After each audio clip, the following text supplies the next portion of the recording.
मुझे ये अच्छा नहीं लगा।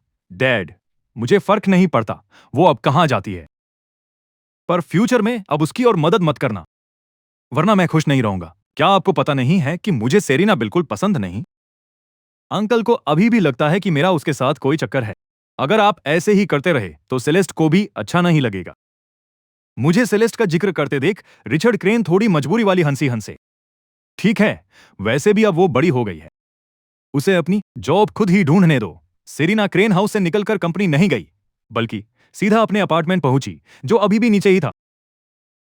उसने अपना फोन खोला और विक्टोरिया स्टर्लिंग को सर्च किया। 30 साल की उम्र में भी वो काफी ब्यूटीफुल थी। खासकर वो अब बहुत ज्यादा अमीर थी। उसके मुकाबले सेरिना की अपनी इनकम तो एकदम मामूली लगने लगी। ब्रैंडन को काम करते हुए अभी कुछ ही दिन हुए थे, फिर भी वो उस औरत के साथ हर जगह घूम चुका था। उन दोनों के बीच कोई रिश्ता नहीं है, इस बात पर उसे रत्ती भर भी यकीन नहीं था। वो ऊपर गई और बेडरूम का दरवाजा जोर से धक्का देकर खोला। ब्रैंडन अभी अभी बाथरूम से बाहर निकला ही था। सेरिना को देखकर वो एकदम सरप्राइज हो गया। तुम्हें तो अभी काम पर होना चाहिए था ना, तुम वापस क्यों आ गई? सेरिना ने उसे घूरते हुए पूछा। क्या तुम विक्टोरिया स्टर्लिंग के साथ थे? ये सुनते ही ब्रैंडन वही जम गया। उसने सेरिना की तरफ देखा और पूछा, तुम्हें ये सब किसने बताया? सेरिना बोली, उसकी फिक्र तुम मत करो। ब्रैंडन थोड़ा हैरान हुआ। ये नेथन था ना, है ना? सेरिना ने ठंडेपन से कहा, तुम क्रेन हाउस गए थे, तुमने तो उसके साथ मिलकर अंकल क्रेन को हॉस्पिटल पहुंचाने का प्लान बना लिया। देखो, अंकल क्रेन हमेशा मेरे लिए बहुत अच्छे रहे हैं। जब तुम स्कूल में थे तब तुम्हें उनकी स्कॉलरशिप भी मिलती थी, और अब तुम ऐसी हरकतें कर रहे हो। क्या तुम्हारे अंदर जरा भी जमीर बचा है? ब्रैंडन को उम्मीद नहीं थी कि सेरिना वापस आकर उसे इतना बुरा भला सुनाएगी। उसने अपने होंठ फड़फड़ाए और कहा, मुझ पर दबाव था। विक्टोरिया स्टर्लिंग जैसे इंसान के सामने बोलने की मेरी कोई औकात नहीं थी। सेरिना, मैं बस एक एम्प्लॉय हूं, एक न्यूकमर जिसने अभी काम शुरू किया है। सेरिना ने अपनी बोहें सिकोड़ी। एक न्यूकमर? मैंने सुना है कि तुम उसके साथ हॉट स्प्रिंग रिसॉर्ट भी गए थे। ब्रैंडन बोला, पर हमारे बीच वैसा कुछ भी नहीं हुआ। सेरिना ठंडी हंसी हंसी। वाकई कुछ नहीं हुआ? मुझे तुम पर यकीन नहीं है। तुम एक औरत के पीछे पीछे हॉट स्प्रिंग्स में मजे करने गए और कह रहे हो कि कुछ नहीं हुआ। पिछले कुछ दिनों से जब भी मैंने तुमसे पूछा, तुमने कभी सच नहीं बताया। वो तो मासूमियत में ये सोच रही थी कि ब्रैंडन रोज काम पर जा रहा है। उसे अंदाजा भी नहीं था कि उसने कुछ ही दिनों में इतना बड़ा कांड कर दिया है। ब्रैंडन ने सेरिना की तरफ देखा। तुम्हें मुझ पर भरोसा नहीं है? सेरिना ने रूखेपन से कहा, मुझे लगता है जब तुम्हारा हर रास्ता बंद हो गया तब तुम वापस मेरे पास आए हो। अगर तुम किसी अमीर औरत को फंसा पाते तो फिर और कुछ बचता ही नहीं, है ना? उसे याद आया कि कैसे उसने पहले नेथन के करीब जाने और फीलिंग्स का इस्तेमाल करके उससे पैसे ऐंठने को कहा था। ब्रैंडन हमेशा से ही इतना प्रैक्टिकल रहा था। अब जब उसे कोई बेहतर औरत मिल गई थी तो ये तो नॉर्मल ही था। ब्रैंडन बोला, अगर तुम मेरे बारे में ऐसा सोचती हो तो मुझे समझ नहीं आ रहा कि मैं क्या कहूं। सेरिना का चेहरा ठंडा पड़ा था। मेरे घर से अभी बाहर निकलो। मैं तुम्हें देखना नहीं चाहती, मुझे तुमसे घिन आ रही है। कल रात तक तो उसे उस पर तरस आ रहा था, पर अब उसे देखते ही उसका खून खौल रहा था। ब्रैंडन वही खड़ा रहा और उसके ठंडे बर्ताव को देखता रहा। सेरिना ने उसका सामान उठाया और सूटकेस में ठूंस दिया। उसने उसे और उसके सामान दोनों को बाहर निकलने का प्लान बना लिया था। तभी उसके फोन की रिंग बजी। यह कंपनी से कॉल था। सेरिना ने अपना फोन देखा और उठाया। फिर ब्रैंडन से कहा, मैं पहले कंपनी जा रही हूं, वापस आकर इस बारे में बात करेंगे। वो कंपनी पहुंची। मिस्टर हु ने उसे टर्मिनेशन के बारे में बताया, बिल्कुल वैसे ही जैसे मैंने कहा था। मैं उसे फायर करना चाहता था। अब मुझमें इतनी एबिलिटी और पावर आ चुकी थी कि मैं ये कर सकूं। सेरिना को खामोश देख मिस्टर हु बोले, उस वक्त मेरे पास कुछ नहीं था। वो क्रेन फैमिली ही थी जिसने मुझ पर इन्वेस्ट किया था। उन्होंने मेरी बहुत मदद की है, इसलिए अब मेरे पास और कोई चॉइस नहीं है। लेकिन मेरा एक फ्रेंड है जिसकी कंपनी में लोगों की जरूरत है। मैं तुम्हें वहां इंट्रोड्यूस करवा सकता हूं। सेरिना ने मिस्टर हु को सीधा मना कर दिया। कोई जरूरत नहीं है। मिस्टर हु ने उसे देखा और पूछा, क्यों? सेरिना बोली, चूंकि मिस्टर हु ने क्रेन फैमिली को चुना है तो अब हमारे बीच बात करने के लिए कुछ बचा ही नहीं है। अब से मैं क्रेन फैमिली से जुड़ी किसी भी कंपनी के साथ कोई रिश्ता नहीं रखूंगी। अपनी क्वालिफिकेशन के साथ क्या उसे सच में लग रहा था कि उसे जॉब नहीं मिलेगी? आजकल तो अनगिनत लोग उसे हायर करने के लिए मरे जा रहे थे। मिस्टर हु ने उसका ये एरोगेंट एटीट्यूड देखा और फिर आगे कुछ नहीं कहा। कंपनी छोड़ने के बाद सेरिना अपने घर चली गई। ब्रैंडन अभी भी वही था और अपार्टमेंट की सफाई कर रहा था। सेरिना अंदर आई और दरवाजे पर खड़ी होकर कुछ देर तक ब्रैंडन को देखती रही। ब्रैंडन ने उसकी तरफ देखा और पूछा, तुम आ गई? आज काम पर नहीं जाना? सेरिना चलकर उसके पास आई। वो अभी वापस आया ही था और उसने पहले ही पूरे अपार्टमेंट को चमका दिया था। उसके बाद सेरिना घर पर रुककर जॉब्स ढूंढने लगी। दोपहर में इथन चाउ सीधा मेरे घर आ गया। मैं सामान पैक करके बाहर निकलने की तैयारी कर रहा था। सेलेस्ट ने कहा था कि वो मुझे फ्लाई करवाने ले जाएगी। ड्राइव पर तो मैं खुद भी जा सकता था, पर उड़ना ये मैंने पहले कभी ट्राई नहीं किया था। इथन चाउ मेरे बगल में आकर बैठ गया। सुना है सेलेस्ट ने थॉर्नटन हाउस में काफी बड़ा सीन क्रिएट कर दिया था। मैं हंस पड़ा। तुम्हें इस बारे में भी पता है? इथन चाउ बोला, विक्टोरिया स्टर्लिंग अभी भी हॉस्पिटल में है। मिसेज थॉर्नटन काफी ज्यादा परेशान है। मेरे डैड तो खुद उनसे मिलने हॉस्पिटल गए थे। मिसेज थॉर्नटन के साथ अच्छे रिश्तों और उनकी नजदीकी की वजह से चाओ जुयुआन न्यूयॉर्क में काफी अच्छा कर रहे थे। मैंने कहा, अंकल ही थॉर्नटन फैमिली के इतने क्लोज हैं, फिर भी वो रोज मुझे सेलेस्ट के साथ रहने से टोकते हैं। पिछली बार तो उन्होंने सेलेस्ट के साथ मेरी एंगेजमेंट ही तुड़वा दी थी। इथन चाउ बोला, वो तुम्हारी फिक्र करते हैं, पर सेलेस्ट में सच में बहुत गट्स हैं। उसने अपने डैड से बहस करने की हिम्मत थी। किसी को उम्मीद नहीं थी कि वो तुम्हारे लिए इतनी सीरियस होगी। मेरे डैड पहले उसका नाम सुनकर ही चिढ़ जाते थे, पर इस बार उन्होंने कुछ नहीं कहा। इथन चाउ ने न्यूयॉर्क में सब कुछ देखा था, पर मेरे लिए सेलेस्ट की ये फेवरेटिज्म वाकई नेक्स्ट लेवल थी। मैंने कहा, वो सच में मेरे लिए बहुत अच्छी है, तो अगली बार फालतू बातें मत करना। ईथन चाउ ने आगे कहा, मेरा भी उड़ने का मन कर रहा है। मैंने सिर हिलाया, तो तुम भी साथ चलो। एक और इंसान से क्या फर्क पड़ता है? ईथन चाउ ने आ भरी, पर मैं फ्री नहीं हूं। बाद में मुझे से फैमिली के साथ डिनर पर जाना है। से फैमिली? मुझे घूरते देख ईथन चाउ को खांसी आ गई। उसके घरवाले मुझसे मिलना चाहते हैं। आज रात हम सब साथ में डिनर कर रहे हैं। क्या तुम फिर से सेलिन के साथ आ गए हो? तुम दोनों का तो पहले ही ब्रेकअप हो चुका था ना? ईथन चाउ ने मुझसे कहा, नेथन तुम उसे इतना हेट क्यों करते हो?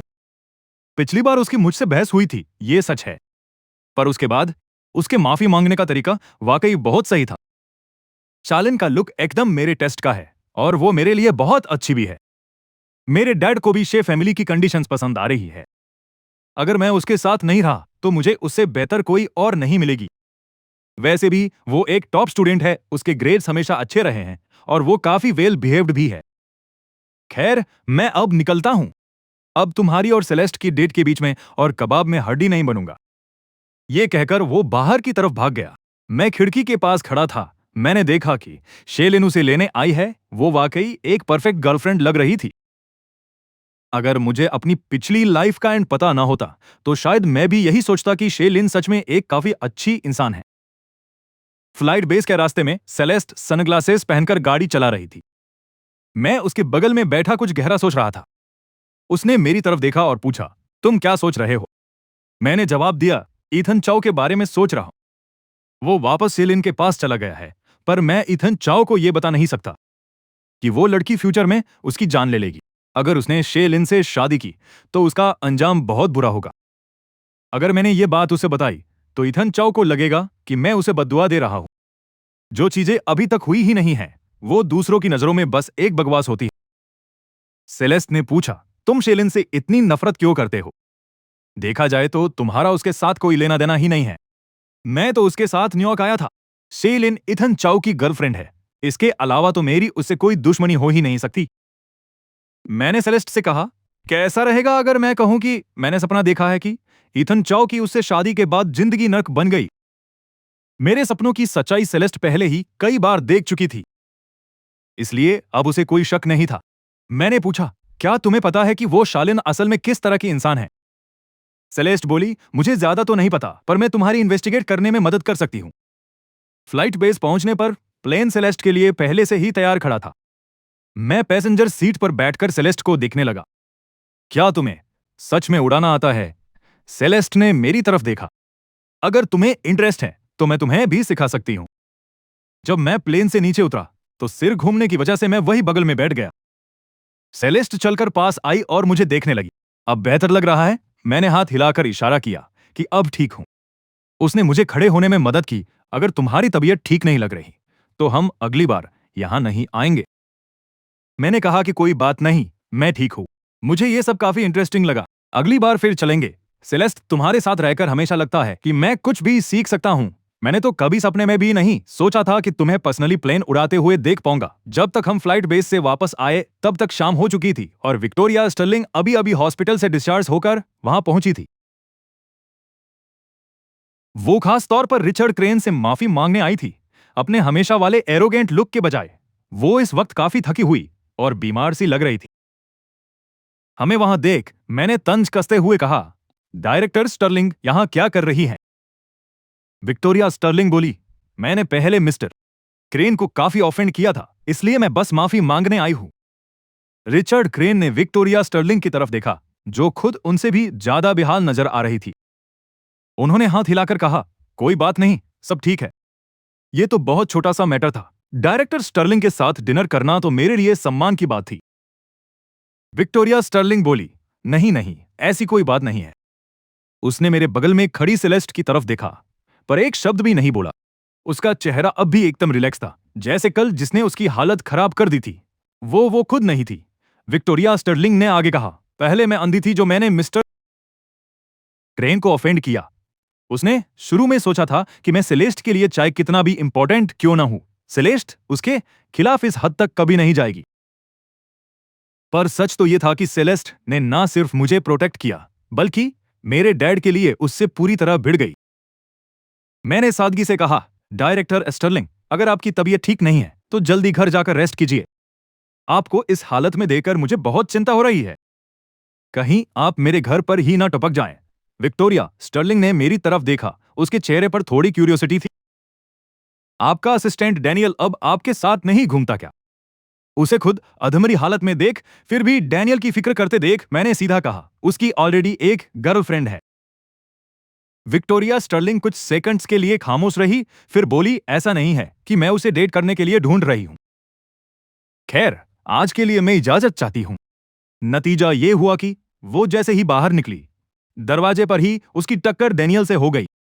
वो मुझसे कुछ जरूरी बातों पर डिस्कस करने आया था। विक्टोरिया स्टर्लिंग ने उसे देखा। मिस्टर डोवेल, डैनियल ने विक्टोरिया स्टर्लिंग की हालत देखी, जो हॉस्पिटल वाले दिन से बिल्कुल अलग थी। उस दिन हॉस्पिटल में वो कितनी अकड़ में दिख रही थी, पर अब तो उसकी हालत एकदम खस्ता थी, बस एक व्हीलचेयर की कमी थी। डैनियल ने बड़े तमीज से कहा, डायरेक्टर स्टर्लिंग। विक्टोरिया स्टर्लिंग बोली, जब भी तुम्हें टाइम मिले मेरी कंपनी जरूर आना। मुझे मिस्टर टॉवेल से कुछ बात करनी है। डैनियल बोला, सॉरी, मैं फ्री नहीं हूं। विक्टोरिया स्टर्लिंग फिर भी नहीं रुकी। मिस्टर दाऊ, क्या तुम मेरी कंपनी में आने के बारे में सोचोगे? डैनियल ने सीधे मना कर दिया, कोई चांस ही नहीं है। मेरी अभी वाली जॉब काफी बढ़िया है। विक्टोरिया स्टर्लिंग बोली, अच्छा ऐसा है क्या? बड़े अफसोस की बात है, पर अगर कभी तुम्हारा मन बदले तो तुम कभी भी आ सकते हो। मैं सोफे पर बैठा था। डैनियल बाहर से अंदर आया और मेरे पास आकर खड़ा हो गया। मेरी अभी दरवाजे पर ही विक्टोरिया स्टर्लिंग से मुलाकात हुई। मैंने डैनियल की तरफ देखा। वो मेरे डैड से माफी मांगने आई थी। डैनियल ने आगे बताया, वो मुझे अपनी कंपनी में पोच करना चाहती है। मैंने हंसते हुए कहा, तो फिर तुमने क्या जवाब दिया? डैनियल बोला, मैंने तो साफ मना कर दिया, मुझे यहां कोई कमी नहीं है। मैं थोड़ा हैरान था, वो तुम्हें पोच क्यों करना चाहती है? डैनियल ने मुझसे कहा, शायद स्टॉक ट्रेडिंग की वजह से हमने पहले जो शेयर्स खरीदे थे उनमें काफी मोटा प्रॉफिट हुआ है। उसने मुझे एक टैबलेट पकड़ाया। मैंने उस पर डेटा देखा। मैं रिजल्ट से काफी ज्यादा सेटिस्फाइड था। डैनियल बोला, लेकवुड में नॉर्थ एरिया में घरों की कीमतें बहुत तेजी से बढ़ रही हैं। हर कोई उस जमीन के बारे में जानता है जो यंग मास्टर के पास है। काफी लोग पूछ रहे हैं कि क्या यंग मास्टर उसे बेचना चाहते हैं। वो जमीन के टुकड़े मैंने काफी पहले मिडनाइट से एक्सचेंज किए थे। उस वक्त उस लोकेशन की किसी ने कोई वैल्यू नहीं समझी थी, क्योंकि वो जगह वाकई बहुत सुनसान थी। मगर अब गवर्नमेंट ने नॉर्थ की तरफ डेवलपमेंट शुरू कर दिया है। हर तरह का ट्रांसपोर्टेशन भी वहां बहुत तेजी से बढ़ रहा है। इसी वजह से नॉर्थ की जमीन रातों रात हॉट प्रॉपर्टी बन गई। मैंने हाथ हिलाकर मना कर दिया, बेचना नहीं है। मैंने खुद उसे डेवलप करने का प्लान बनाया था। डेनियल ने मेरी तरफ देखा और बोला, ठीक है।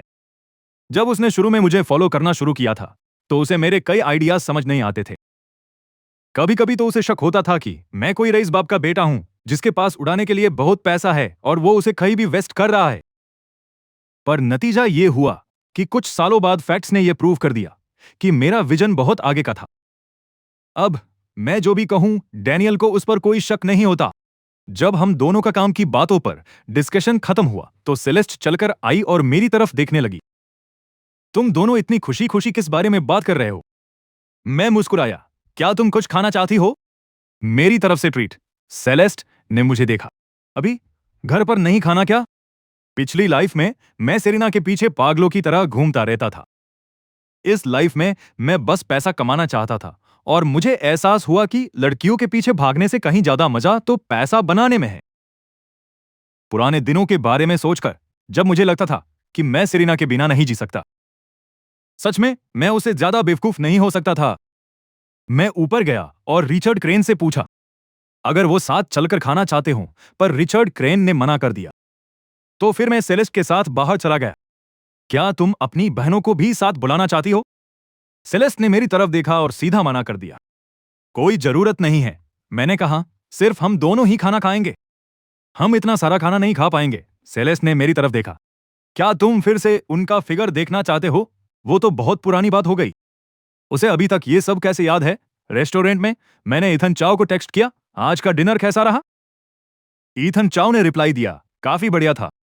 वो चाहते हैं कि मैं और सीएलिन जल्द ही अपनी शादी की डेट फिक्स कर ले। अगर सब कुछ प्लान के मुताबिक रहा तो अगले महीने तक बात बन जाएगी। मैंने टाइप किया, इतनी जल्दी? ईथन चाओ ने तुरंत रिप्लाई दिया, वो मुझसे उम्र में थोड़ी बड़ी है।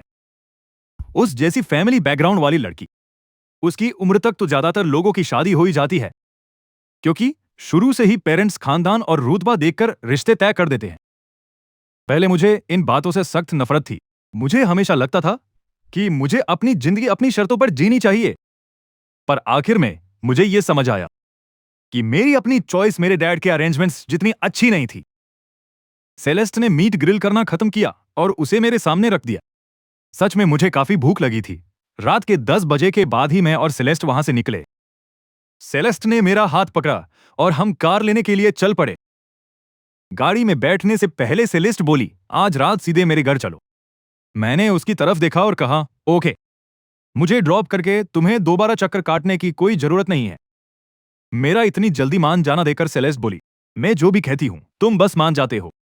क्या तुम्हें मुझसे थोड़ा अलर्ट नहीं रहना चाहिए? मैंने कहा, भला किस बात के लिए? तुम इतनी ब्यूटीफुल हो, अलर्ट तो असल में तुम्हें रहना चाहिए, है ना? सेलेस्ट ने बेबसी से मेरी तरफ देखा। हम वापस उसके नए घर पर आ गए।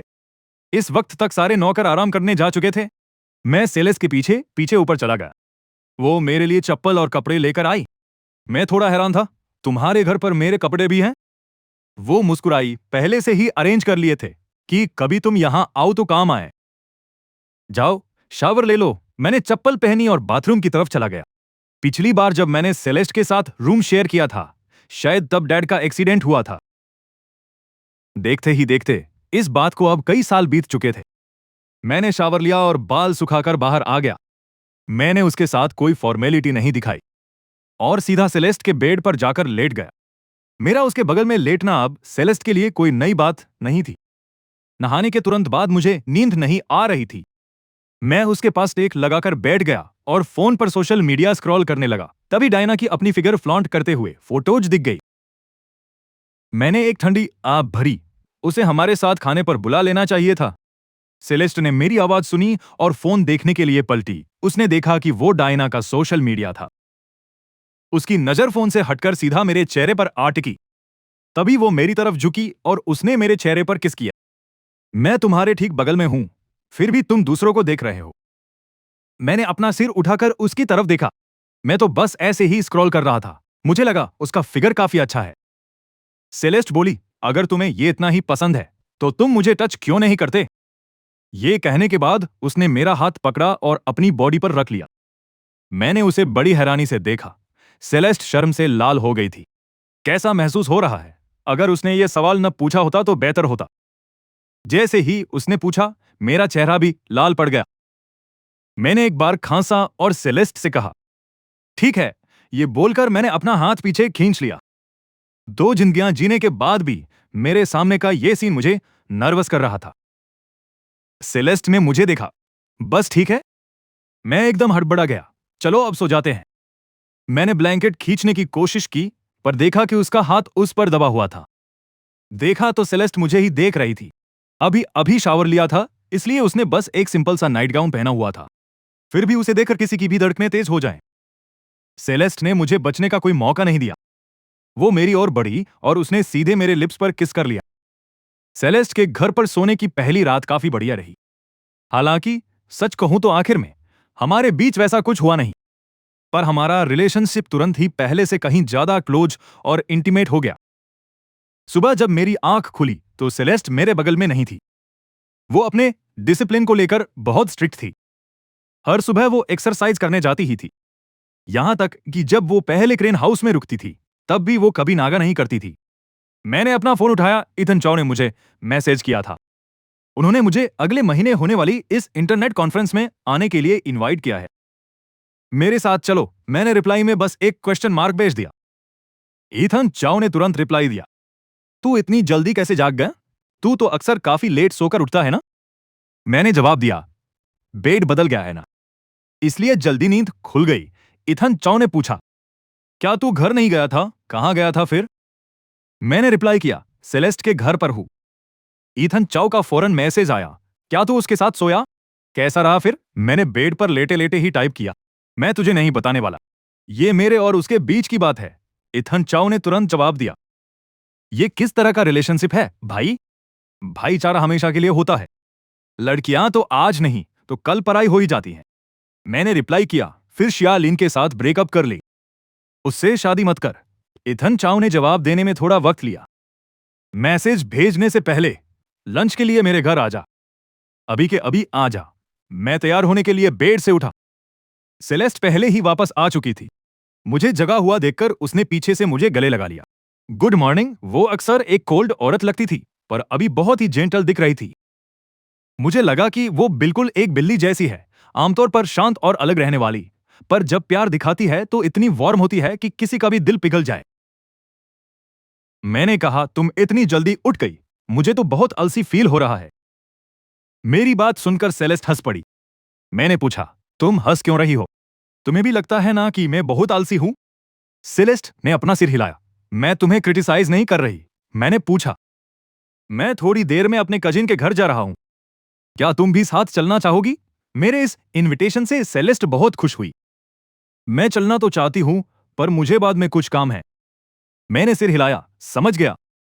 दोपहर को मैं एकदम सही टाइम पर चाओ हाउस पहुंच गया। पूरा लिविंग रूम गिफ्ट बॉक्सेस से भरा हुआ था। इथन चाओ ने एक बहुत महंगा सूट पहना हुआ था। उसके चेहरे पर खुशी साफ देखी जा सकती थी। ये बात तो क्लियर थी कि उसे शिएलिन के साथ रहना बहुत पसंद आ रहा था। बाहर निकलने से पहले सेलेस्ट ने मुझे शिएलिन के बारे में सारी इंफॉर्मेशन दिखाई थी। सच कहूं तो वो हर मामले में एकदम परफेक्ट और एक्सेलेंट थी। बचपन से ही वो एक बहुत अच्छी और मेहनती स्टूडेंट रही थी। सब कहते थे कि वो एक आउटस्टैंडिंग स्टूडेंट है जिसमें कोई भी गलती ढूंढना नामुमकिन था। मेरे कजिन का उसे चुनना बहुत ही नॉर्मल बात थी। इथन चाओ ऐसी औरत को नापसंद कर ही नहीं सकता था। मैं सोफे पर बैठ गया। इथन चाओ अपना काम खत्म करके मेरे पास आया और पूछा, आ गया तू? मैंने सिर हिलाया, हाँ। क्या ये सारे गिफ्ट्स जीए फैमिली को भेजने के लिए हैं? इथन चाओ बैठ गया। वो जल्द ही होने वाली अपनी सगाई के बारे में सोच रहा था। उसने कहा, मैं थोड़ा एक्साइटेड हूं। तभी उसकी नजर मेरे हाथ की रिंग पर पड़ी। क्या ये सेलेस्ट ने दी है? मैंने हाँ में सिर हिलाया। हाँ, इथन चाओ बोला, देख तू कितना खुश लग रहा है, पर वो सच में तेरा बहुत ख्याल रखती है। मैंने पूछा, क्या तू सच में शिएलिन से शादी करना चाहता है? मेरा क्या होगा? मेरी बात खत्म ही हुई थी कि तभी शिएलिन की आवाज गूंजी। मैंने ऊपर देखा तो शिएलिन हमारी तरफ ही आ रही थी। उसने एक चीपाव पहना हुआ था। वो इथन चाओ के बगल में बैठ गई और उसका हाथ पकड़ लिया। इथन चाओ मुझसे बोला, वो इत्तेफाक से यही थी। चलो साथ में खाना खाते हैं, चाहे जो भी हो। अब से वो तुम्हारी सिस्टर इन लॉ होगी। उसे लगा कि मैं शिएलिन से बहुत नफरत करता हूं। शायद ऐसा इसलिए था क्योंकि मैं शिएलिन को ठीक से समझता नहीं था। तो क्यों ना हम सब साथ मिलकर खाना खाएं? हो सकता है फिर मैं शिएलिन को अपोज करना बंद कर दूं। शिएलिन को देखते ही मुझे पूरी बॉडी में अजीब सी बेचैनी होने लगी। मैं खड़ा हुआ और बाथरूम की तरफ चला गया। जब मैं बाहर आया तो देखा इथन चाउ दरवाजे पर खड़ा होकर मुझे देख रहा था। इथन चाउ थोड़ा अनहैप्पी लग रहा था। नेथन, तू ये क्या कर रहा है? जानबूझकर मेरे लिए चीजें ऑकवर्ड बना रहा है क्या? अगर मैं सेलेस्ट के साथ ऐसा बर्ताव करूं तो क्या तुझे खुशी होगी? देखा तो इथन चाउ वाकई काफी अपसेट था। मैं उसके पास गया और उसे रोका। मैंने ऐसा कुछ नहीं किया, बस उसे देखकर मैं थोड़ा नर्वस महसूस कर रहा था। इथन चाउ ने ठहाका लगाया। तू नर्वस क्यों हो रहा है? उसने तेरा कुछ बिगाड़ा तो नहीं है? मेरे डैड पहले सेलेस्ट को टारगेट करते थे, तब तुझे भी अच्छा नहीं लगता था। सोच शेलिन को कैसा लगता होगा जब तू इस तरह बिहेव करता है। मैंने इथन चाउ से कहा, ठीक है, मैं समझ गया। अब गुस्सा थूक भी दो कजिन। इथन चाउ के एक्सप्रेशंस देखकर लग रहा था कि उसने शिएलिन से शादी करने का पूरा मन बना लिया है। मुझे भी पता था कि इस वक्त उसे रोकना थोड़ा बेतुका सा लगेगा। अगर मैं उसे कोई सॉलिड वजह नहीं दे पाया तो वो मेरी बात बिल्कुल नहीं मानेगा। इथन चाउ ने देखा कि मेरा एटीट्यूड अब थोड़ा ठीक है, तो उसने आगे कुछ और नहीं कहा। लिविंग रूम में वापस आने पर शिएलिन ने मेरे लिए एक गिफ्ट भी तैयार कर रखा था। मैंने उसे ले लिया। जब मैं घर पहुंचा तो डायना सोफे पर एकदम फैलकर लेटी हुई थी। उसमें लेडीज वाले कोई तौर तरीके नहीं थे। मुझे अंदर आते देख वो झट से सीधी होकर बैठ गई। जीजू। मैंने उसकी तरफ देखा। तुम यहां क्या कर रही हो? डायना बोली, सिस्टर टाओ ने मुझे यहां बुलाया था। उन्होंने कहा कि वो यहां नहीं होंगी, इसलिए उन्होंने मुझे ये देखने भेजा है कि कहीं आपको किसी मदद की जरूरत तो नहीं। अगर कुछ भी काम हो तो बस मुझे बता देना। मैंने पूछा, डेरेक का क्या हाल चाल है? डायना बोली, उसका? मैंने उसे लेकर वापस जाने को कहा था, पर वो मान ही नहीं रहा। क्या वो जिद कर रहा है कि उसे न्यूयॉर्क में ही रुकना है? मैंने कहा, पर वो यहां रुका कर करेगा क्या? डायना ने जवाब दिया, उसने एक अपार्टमेंट रेंट पर लिया है। मुझे लगता है कि वो अभी भी ब्रेंडन से काफी नफरत करता है। मेरा उससे माथापच्ची करने का बिल्कुल मन नहीं है। ब्रेंडन का नाम सुनते ही मैंने पूछा, वैसे ब्रेंडन आजकल क्या कर रहा है? डायना ने जवाब दिया, उस दिन उसे घर से बाहर निकाल दिया गया था। वो वापस सेरिना के यहां शिफ्ट हो गया है। अब वो दोनों साथ रह रहे हैं। और तो और लग रहा है कि सेरिना प्रेग्नेंट है। प्रेग्नेंट? ये न्यूज सुनकर मैंने डायना की तरफ काफी सरप्राइज होकर देखा। क्या ब्रेंडन का बच्चा है? डायना बोली, शायद हां। सेरिना और वो दोनों साथ में डॉक्टर के पास गए थे। वो पहले साथ में पार्ट टाइम जॉब किया करते थे और साथ ही रहते थे। ब्रैंडन को नई जॉब मिलने के बाद वो वहां से चला गया था। अगर ये सब नहीं हुआ होता तो ब्रैंडन शायद अभी भी सेरिना को चीट कर रहा होता। मुझे लगा था कि ब्रैंडन और विक्टोरिया स्टर्लिंग के बारे में जानकर सेरिना को बहुत बुरा लगेगा। डायना ने बताया, पर तभी सेरिना प्रेग्नेंट हो गई। सेरिना ने अब अपनी जॉब छोड़ दी है। वो काम ढूंढने की बहुत कोशिश कर रही है, पर शायद इस इंडस्ट्री में उसे अब कहीं भी जॉब नहीं मिलेगी। मैंने थोड़े शौक के साथ डायना की तरफ देखा। क्यों? डायना मुस्कुराई और मेरे पास आई। उसने फुसफुसाकर कहा, सिस्टर टू ने पहले ही इंस्ट्रक्शंस दे दिए हैं कि कोई भी कंपनी उसे हायर न करे। मैं हैरान था कि उन्होंने ये इंस्ट्रक्शंस कब दिए। मुझे पता क्यों नहीं चला? डायना बोली, उन्हें मत बताना कि मैंने तुम्हें ये सब कहा है। उन्हें अपनी बातें इधर उधर करना बिल्कुल पसंद नहीं है। सेरिना ने अपना रिज्यूमे सबमिट किया था क्योंकि डेमी टेक्नोलॉजी में उसकी अचीवमेंट्स काफी आउटस्टैंडिंग रही थी। इसलिए हर कोई उसमें काफी इंटरेस्टेड था। मगर पता नहीं क्यों इंटरव्यूज देने के बाद भी आखिर में उसे कभी हायर नहीं किया गया। ऐसा लगातार आधे महीने तक चलता रहा और अब वो अंदर से टूटती जा रही थी। वो घर आई। ब्रैंडन ने पहले ही ढेर सारा खाना बनाकर टेबल पर उसका इंतजार कर रहा था। उसे वापस आते देख वो आगे बढ़ा और उसके चेहरे पर किस किया। तुम आ गए? सेरिना के चेहरे पर खुशी का नामो निशान तक नहीं था। उसने बस थके हुए अंदाज में हूं कह दिया। ब्रेंडन ने उसकी तरफ देखा। तुम आजकल इतनी जल्दी घर क्यों आ रही हो? क्या तुम्हारी पुरानी कंपनी में हमेशा ओवरटाइम नहीं होता था? सेरिना बैठ गई। मैंने बहुत पहले ही जॉब छोड़ दी थी। यह सुनकर सूप निकाल रहे ब्रेंडन के हाथ वहीं रुक गए। छोड़ दी? ये कब हुआ? सेरिना बोली, उसी दिन जिस दिन तुम वापस आए थे। मैं आजकल काम ढूंढ रही हूं। शुरुआत में तो वो कॉन्फिडेंस से भरी हुई थी, पर अब उसका सारा कॉन्फिडेंस पूरी तरह खत्म हो चुका था। क्योंकि उसे अचानक ये रियलाइज हुआ कि इतनी बड़ी अचीवमेंट्स के बाद भी बिना जान पहचान के कुछ नहीं होता। एक भी इंसान उसे नौकरी पर नहीं रखना चाहता था। ब्रैंडन भी उसके बगल में आकर बैठ गया। तो तुम्हारा मतलब है कि अब तक तुम्हें कोई जॉब नहीं मिली है? सेरिना ने उसकी तरफ देखा और हाँ में सिर हिलाया। हाँ, ब्रैंडन बोला। तुमने मुझे पहले क्यों नहीं बताया? सेरिना थोड़ी इरिटेटेड थी।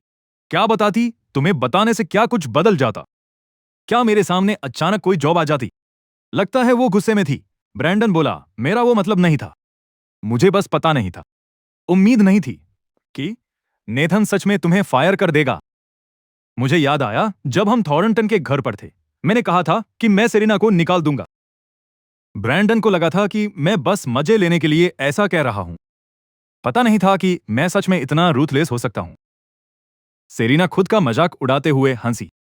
हाँ, न सिर्फ मुझे जॉब से निकाला गया, बल्कि अब उनमें से कोई भी मुझे काम पर नहीं रखना चाहता। उन सब पर मेरा इंप्रेशन काफी अच्छा पड़ा था। हर बार उसे लगता कि उसे हायर कर लिया जाएगा, पर एंड में वो हमेशा किसी और को ही चुन लेते थे।